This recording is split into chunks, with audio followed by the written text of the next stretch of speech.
Hi, Amber. Thank you for the question. First, let me be clear. The state of Washington is not in a deficit at all. We are sitting on an $800 million surplus. Any projection goes out to like 2011, and who knows what will happen by then.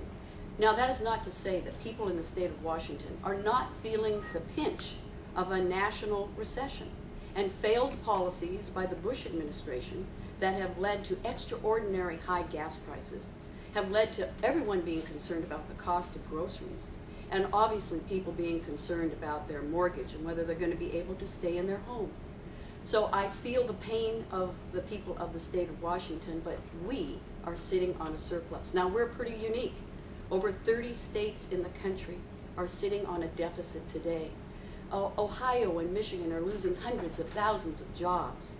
In California, to make up their deficit, they're cutting thousands of teachers. There are places across the country where communities are literally vacant because of the housing crisis. Those are not issues our state faces, not by accident. We have worked hard to diversify our economy. We've worked hard to make sure our exports have doubled, the results of which we've been pretty resilient to the national economic downturn. But we're not an island. We are seeing some pinch on us right now in our families and at the state level in our state budget. So we're taking precautionary measures to make sure we maintain that surplus here in the state of Washington. Now, let me remind you that in 2005, when I came into office, I inherited from my opponent a actual, not projected, but real, $2.2 billion deficit. He was cutting poor kids off health care. He was slashing our commitment to education.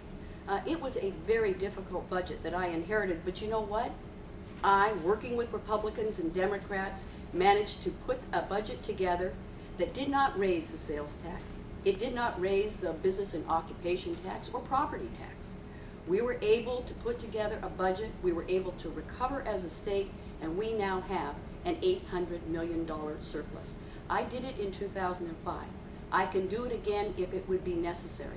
But I want you, again, Amber, to know, today Washington State, unique in the country, only with a handful of other states, has an $800 million surplus because we've managed well, and the Pew Institute has ranked us one of the top 3 best managed states in the country, and our economy is showing it. So again, I thank you, Amber, for the question.